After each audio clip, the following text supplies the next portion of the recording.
started, and if our moderator joins us, we'll dive in from there. So today we're going to be talking about innovation storytelling.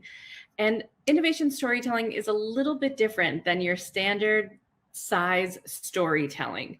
What we're going to be learning about today is to have the opportunity to think about introducing products, services, and ideas that are a little bit different than the mainstream.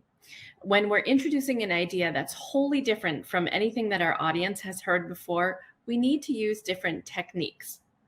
And so I want to tell you first about my experiences when I went to work with Corning Glass. Now, Corning was a special type of company, as you may know them, a 170-year-old glass company. And I was invited to go and speak there to a group of fractographers. Now, for those of you who aren't familiar with fractography, as I wasn't, fractographer studies how glass breaks. So when I went to see them, they told me that they were about to unveil a huge breakthrough idea to the CEO and the board, looking for funding for their brand new idea. And unfortunately, they whipped out for me a 62-page slide presentation that was focused on this beautiful new glass. What you saw on the screen were protons, neutrons, and electrons. It was pretty much sand at the molecular level. And I thought to myself, what CEO wants to hear this presentation? 62 slides. And there were 3 more of those sand diagrams as we were talking. And in the middle of that conversation, when I was learning about how the sand was made and how the glass came into being, one of the fractographers wound up becoming an aunt. Her sister in Ohio had a baby.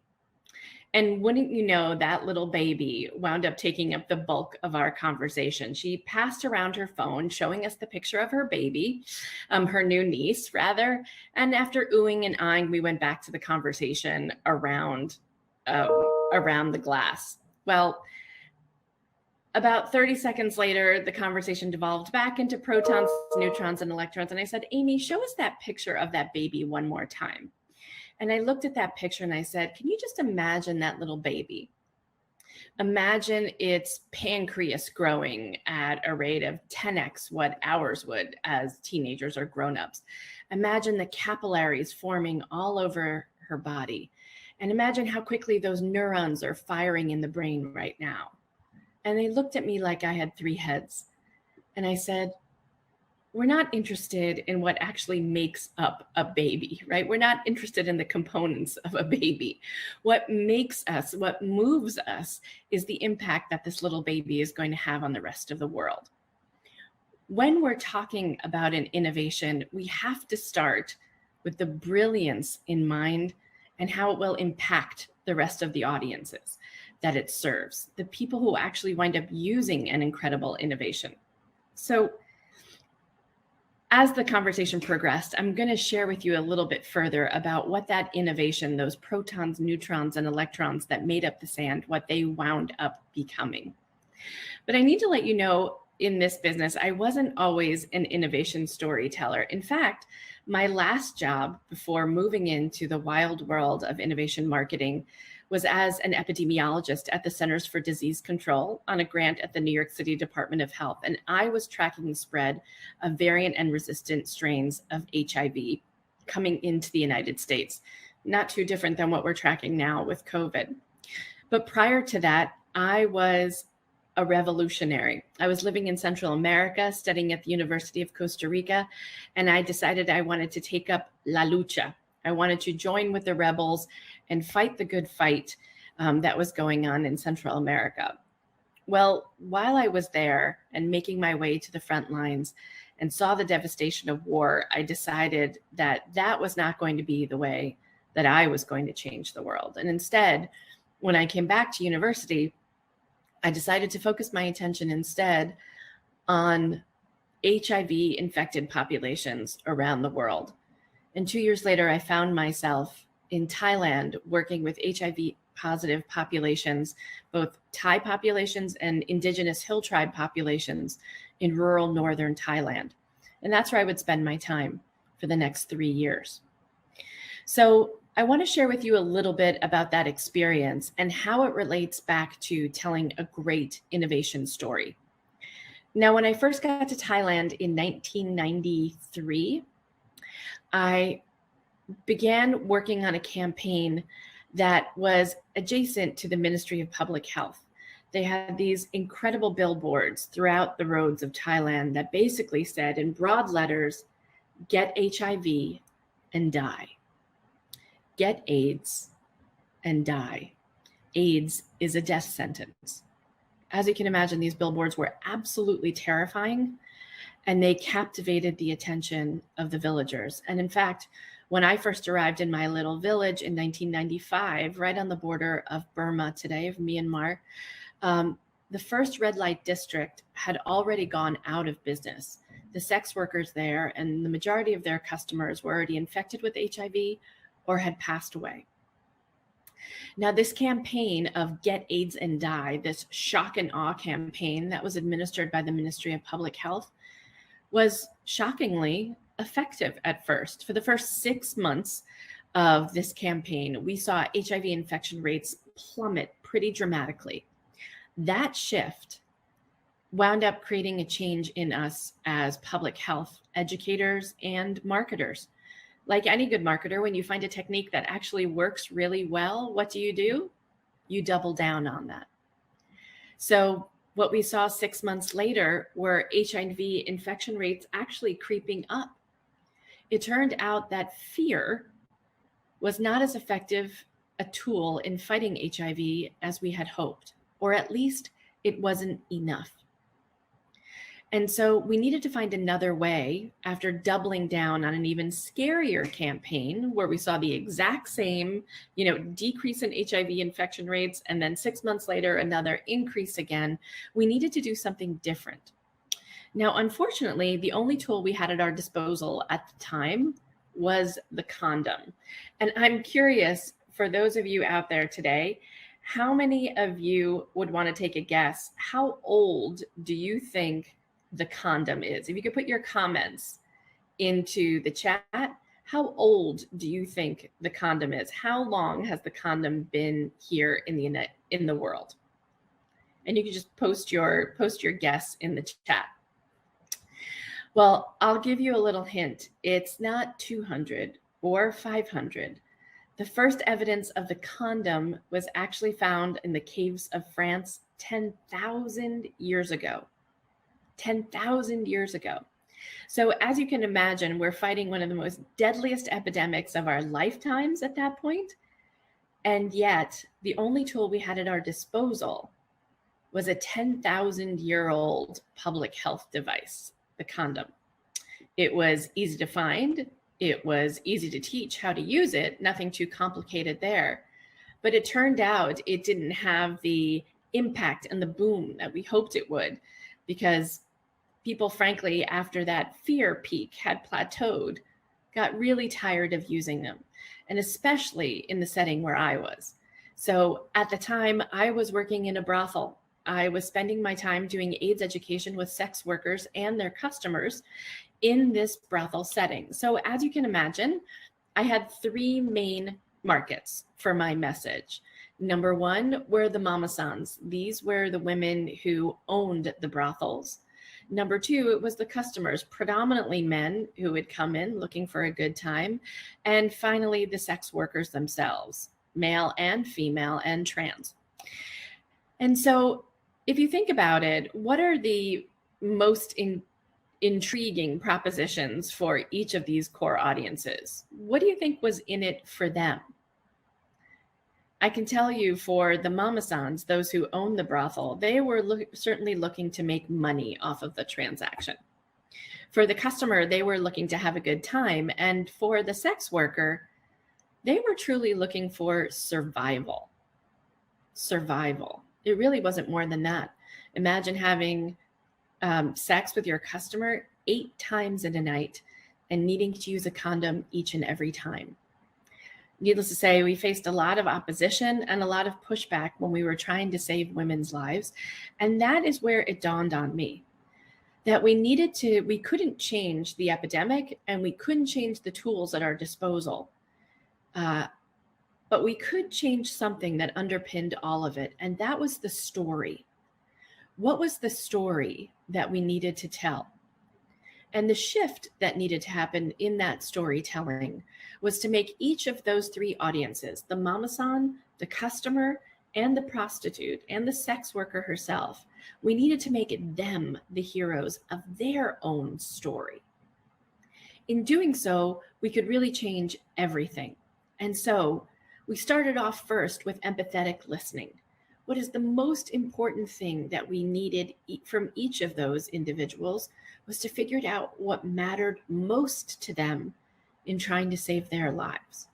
And as it turned out, what mattered most to the mama-san, in addition to making money, was saying to them, what if we could instill in this community that your brothel had the cleanest reputation? What if we could say to the customer, we could send you home as a hero, knowing that you would be the protector of your family and of your children and those children to come.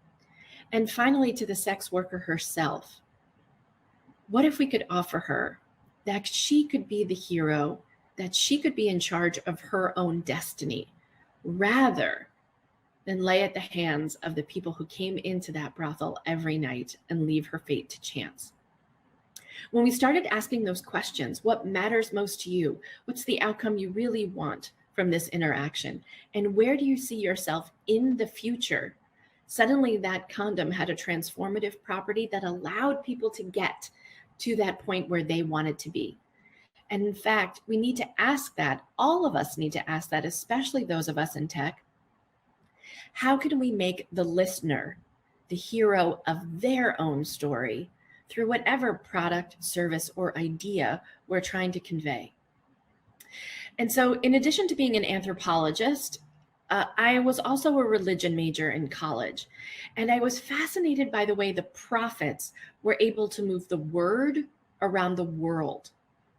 How were they able to do that? Before there was Twitter, before there was social media or TikTok, how exactly were these prophets able to move millions of people, and still do today, move millions of people by the word alone?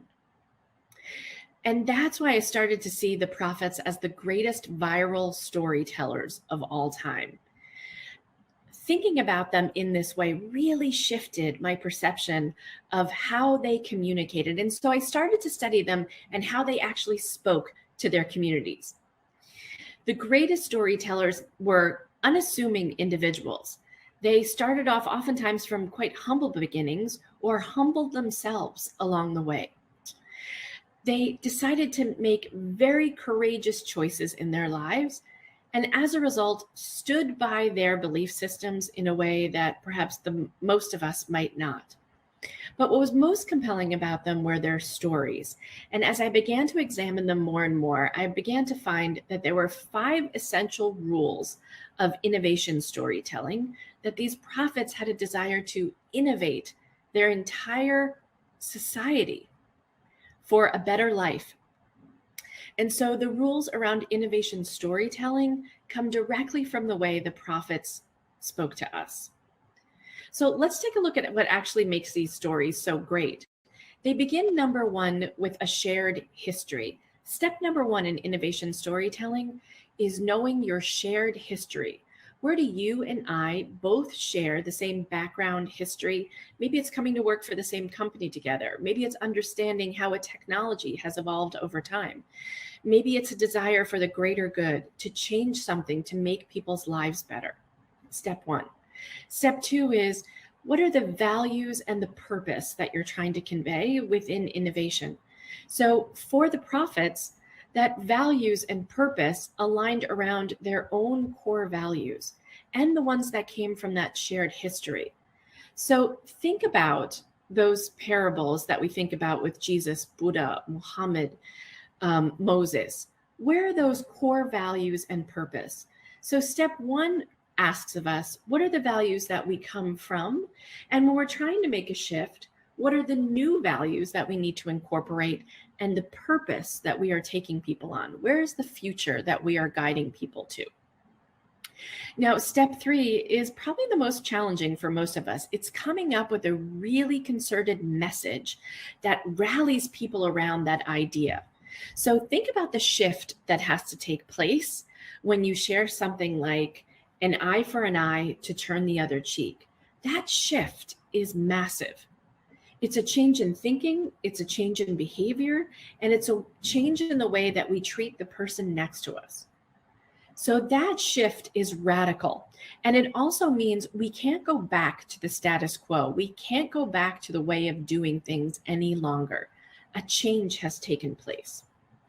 And so all of this depends on not just where we want to take our audience, but also thinking about what the listener's experience would be. Think about how you take that story in, going from an eye for an eye to turn the other cheek, and what it means for you.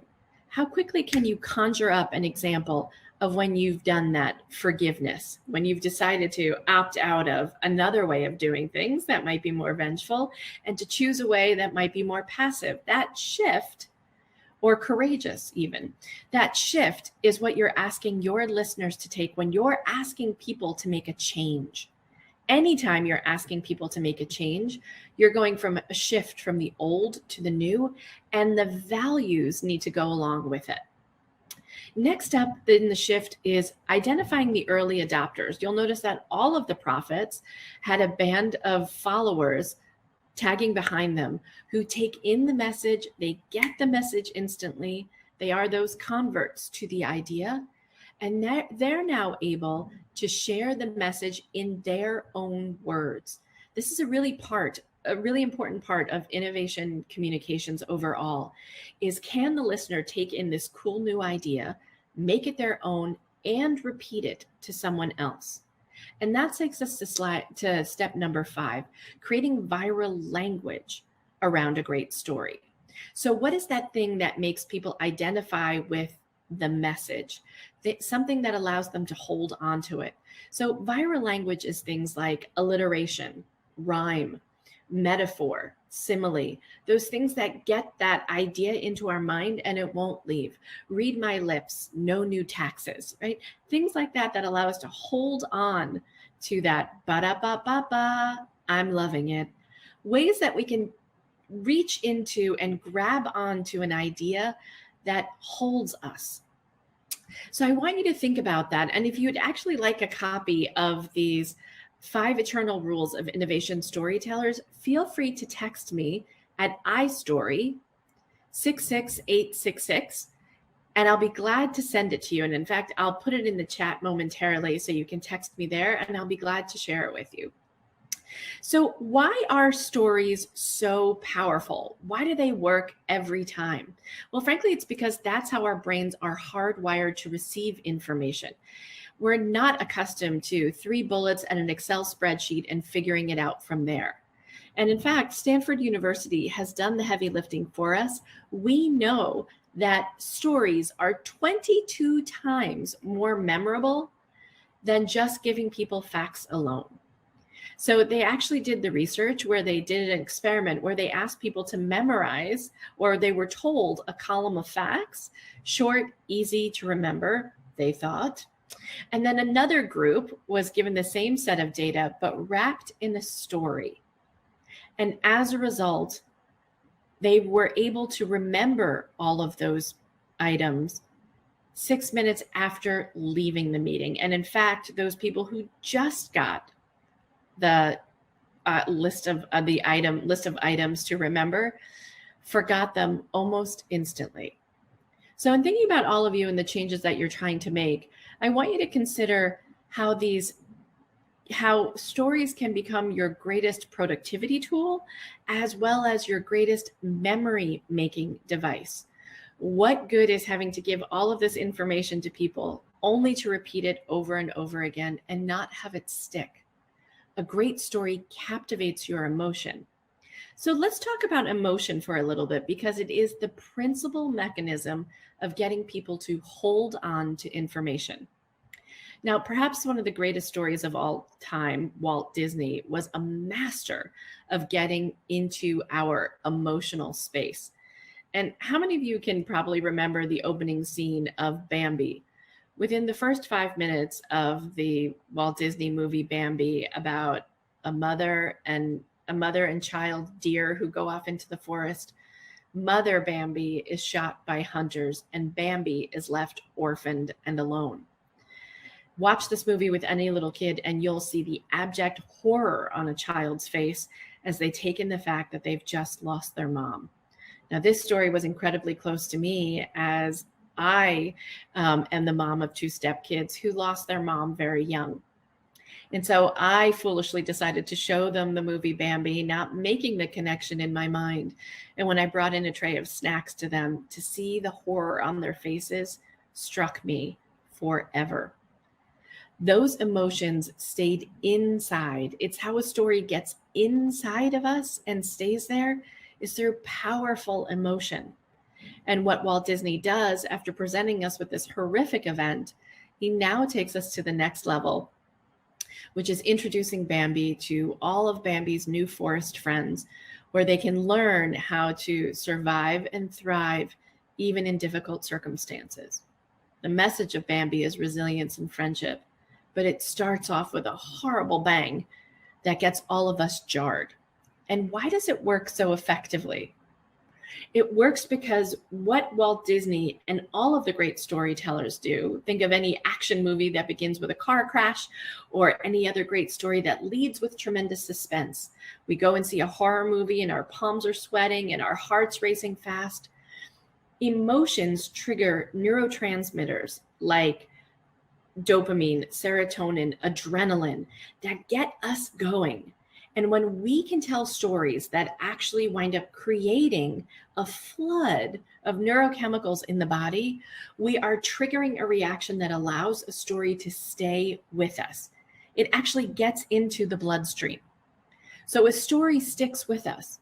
And the other things that's happening when you're telling a story is that the listener is actively looking for a memory that sounds like the one the storyteller is offering from their own experience. So while I'm talking to you and telling you stories, you're also searching your own mental database to see where you have an experience that parallels that. So when you tell a story with great emotion, you're more likely to make that story stick. That's why a story needs great drama in order for us to hold on to it, and more importantly, to share it. Great stories get shared because that emotion triggers us to tell it and retell it over and over again, just like the prophets did thousands of years ago. So I want to talk a little bit now about what's going on in the innovation world and why it's so important for you to tell great stories when introducing an innovation. You know, when I first got started in this business in 1999, at the height of the dot-com boom, it was a whole different world. Every company was a revolutionary. Every startup, every dot-com was proclaiming itself to revolutionize an industry. And frankly, it led with fear. Just like my wonderful public health campaign that I participated in back in 1994, revolutionary sounded like, buy my product or you won't be able to remain competitive in the next 10 years. Buy my company, Mr. Fortune 500, and you won't be on the Fortune 500 in the next 10 years. And for me, as a publicist, I was calling journalists and saying, you had better write about this revolutionary startup, or I'll take my story to the Washington Post and you'll be the laughingstock of the newsroom. Well, I can tell you that revolutionary approach, that approach by fear, doesn't really work in 2022. We are overwhelmed with fear. What works in the sharing economy is actually telling a story of goodwill. What do I mean by that? If you leave with nothing else from this presentation except this concept, is know that goodwill stories, the act of making someone else's life better, is the game changer among great innovation storytellers. A goodwill story lights up the brain. It actually changes the neurochemistry, because fear is powerful, but it's not powerful enough. And that fear works only for short periods of time when you're actually trying to change behavior. It doesn't actually create a lasting behavior change. But goodwill is completely different. Making someone's life better has a physiological effect on both ourselves and our customers, the audiences that we speak to. So when the brain senses that it's involved in social support, it experiences reduced stress-related activity, greater reward activity, and caregiving activity. What does that mean? This is like a generous biological design that's probably key to our survival as human beings overall. But a powerful goodwill story, something that makes someone else's life better, is akin to our tribal selves saying to someone, eat this mushroom, don't eat this mushroom. Maybe try this other funny mushroom a little bit later. But if we can tell someone this mushroom will kill you, this mushroom is delicious and will nourish you, you are actually making someone's life better. You are contributing to their societal existence. You are continuing their longevity. So today, this looks like a modern day Yelp review. Eat at this restaurant, don't eat at this restaurant. I'd like to save you money. I'd like to ensure that you have the best dining experience of a lifetime. When we give goodwill like that, when we give back to our community, our brain as the storyteller lights up, and the recipient's brain for receiving it also lights up with those good serotonin, dopamine related feelings. That's the rush. And we actually know it works because we know that when someone else tells our story for us, we know that user-generated content, as we call it today, someone else telling our story, that among millennials is 20% more influential on purchases, it's 35% more memorable, and it's 50% more trusted than content that we share ourselves if it comes from our corporation or our organization. Getting other people to share our story is vital, and showing them that we care about them is the number one trigger to generate a share.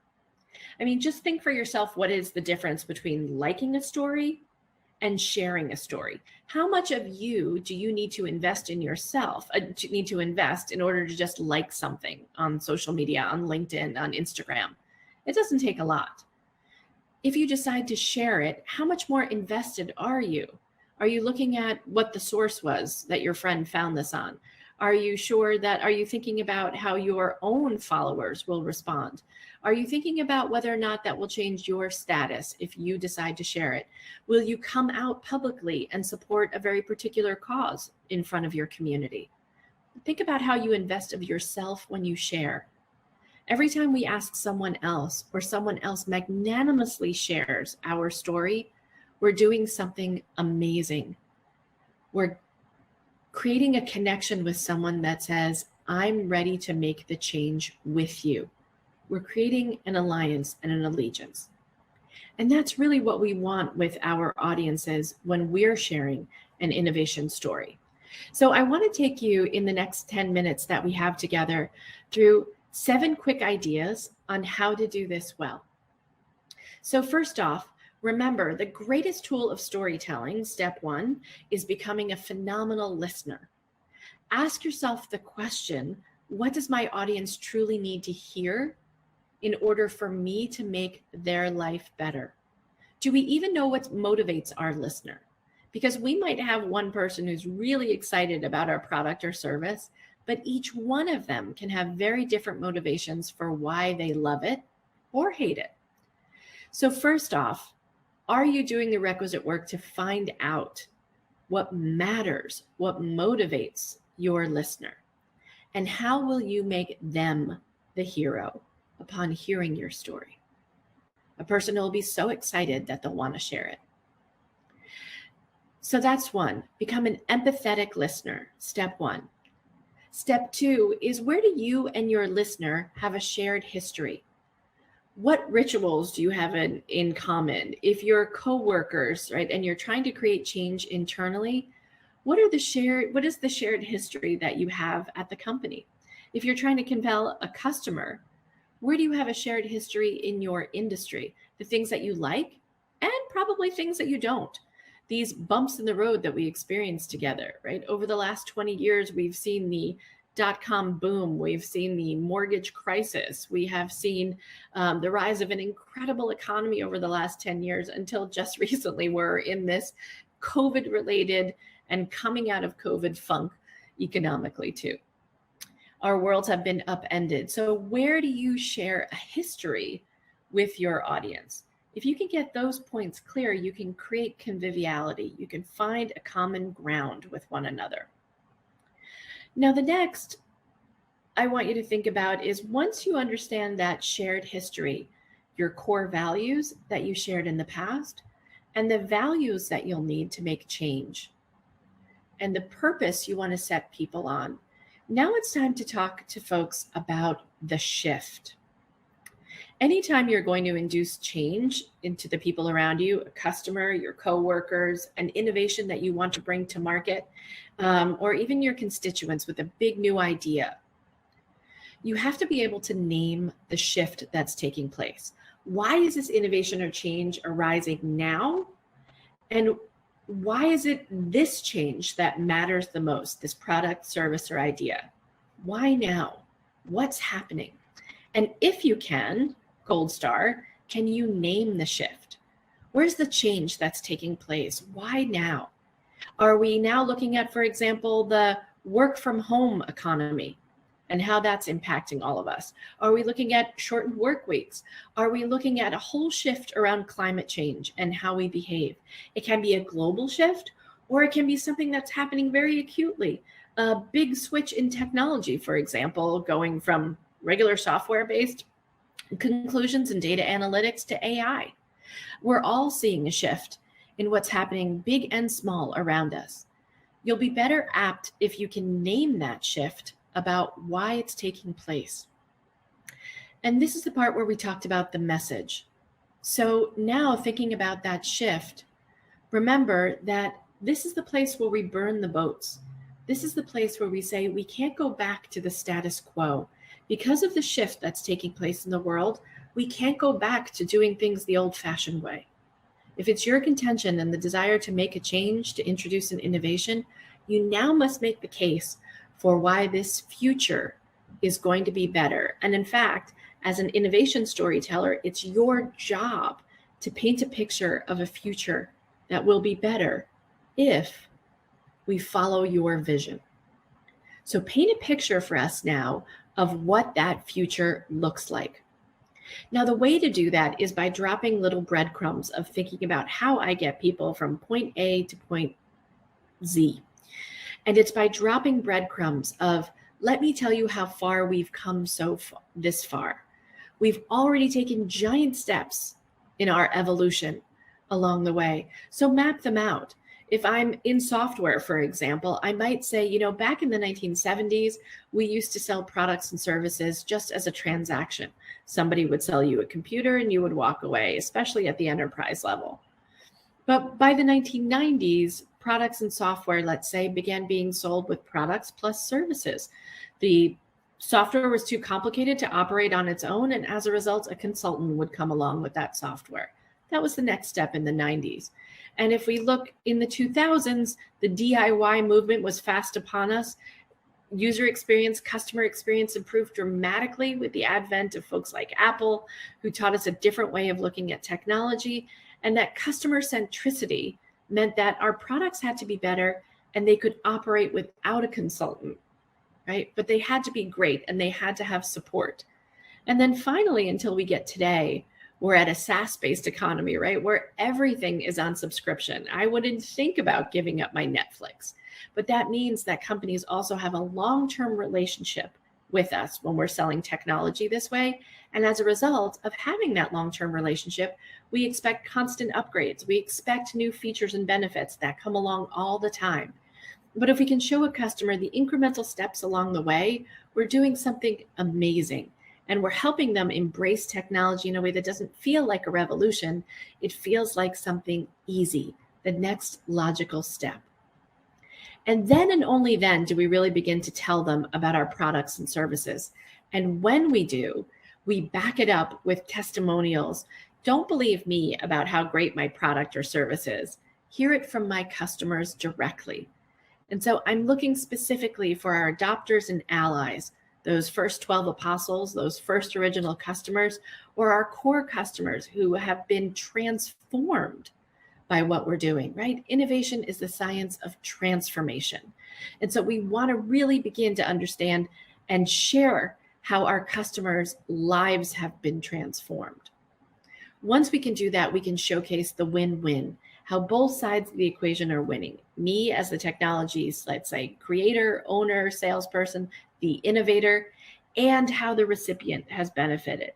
And as that continues, dear Mr. Customer, you've allowed me to keep innovating, and I've allowed you to transform your business. This reciprocal relationship creates an environment where we are constantly sharing and generating new content. And that's what we want. More shared viral language in the marketplace of ideas and in the marketplace of our pocketbooks. Now, I want to just bring the story back around one more time to my friends at Corning Glass and my fractographers. You'll recall that we started off with a 62-page slide presentation with 2 atomic diagrams of how that sand was created and the glass that it would become. The innovation story we wound up telling was actually about this incredible new windshield that was going to take the place of the windshields that we know today. And we said, imagine a 55-inch television that now replaces your windshield as your own entertainment center. Imagine drifting home in traffic in your self-driving vehicle where you catch up on the second half of Bridget Jones' Diary, or you catch up on some emails on your long commute home. That's what that silicon diagram would eventually become as we told the innovation story. So, and I just want to leave you with one famous quote from Steve Jobs, who said, "The most powerful person in the world is the storyteller, because the storyteller sets the vision, the values, and agenda of an entire generation that is to come." So thank you very much, everyone. I hope you've enjoyed this presentation, and please feel free to connect with me. I'm Susan Lindner from Innovation Storytellers, and you can find me on LinkedIn or at innovationstorytellers.com. Thank you so much.